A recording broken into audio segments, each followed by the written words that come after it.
जय हिंद। इस वीडियो में हम लोग यूरोपियन यूनियन के बारे में पढ़ेंगे और जानेंगे कि ये कब इस्टेब्लिश हुआ, इसका काम क्या है, इसमें टोटल कितनी मेंबर कंट्रीज़ हैं। तो स्टार्ट करते हैं।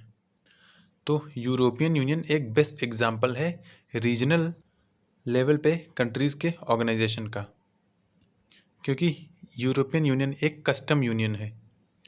यूरोपियन यूनियन को इस्टेब्लिश करने का श्रेय जाता है जर्मनी और फ्रांस से, क्योंकि वर्ल्ड वॉर 2 के बाद इन दोनों कंट्रीज़ ने आपस में हाथ मिलाया और कहा कि अब से हम दोनों मिल के एक ऐसा ऑर्गेनाइजेशन बनाएंगे जो कि फ्री ट्रेड एग्रीमेंट करता हो, जिसमें कोई भी ट्रेड बैरियर ना हो और एक कस्टम यूनियन की तरह काम करे।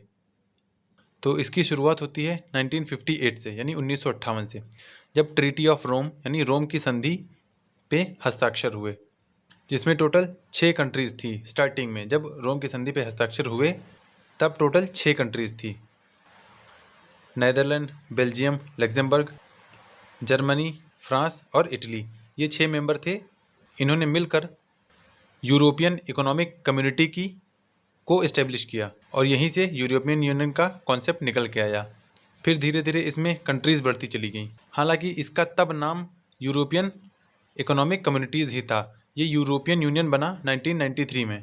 1993 में जब ट्रीटी ऑफ मास्ट्रिक्ट हुई, यानी मास्ट्रिक्ट की संधि जब हुई, तब यूरोपियन यूनियन एग्जिस्टेंस में आया। इससे पहले यूरोपियन यूनियन नहीं था, ये अलग अलग नामों से जाना जाता था, जैसे यूरोपियन यूनियन कमीशन है, यूरोपियन इकोनॉमिक कम्युनिटी है। लेकिन 1993 में इसका फॉर्मली नाम हो गया यूरोपियन यूनियन। यूरोपियन यूनियन में अभी 27 मेंबर कंट्रीज़ हैं। 2013 में सबसे लास्ट एडेड कंट्रीज़ है क्रोएशिया, और 2021 तक इसमें टोटल 28 मेंबर थे। लेकिन ब्रिटेन के एग्ज़िट हो जाने के बाद इसमें 27 मेंबर बचे, और जब ब्रिटेन एग्ज़िट हुआ तो उसे कहा गया ब्रेक्जिट। यानी यूरोपियन यूनियन से अगर कोई भी कंट्री एग्ज़िट करती है या निकलती है तो उसे उसी कंट्री का एग्ज़िट कह दिया जाता है। जैसे ब्रिटेन का ब्रेक्जिट था। बीच में हंगरी निकलना चाहता था तो उसे हुग्जिट कहा गया, लेकिन हंगरी बाहर नहीं हुआ इससे। तो करेंटली यूरोपियन यूनियन में 27 मेंबर हैं। इनका हेडक्वार्टर बेल्जियम की कैपिटल ब्रसेल्स में है।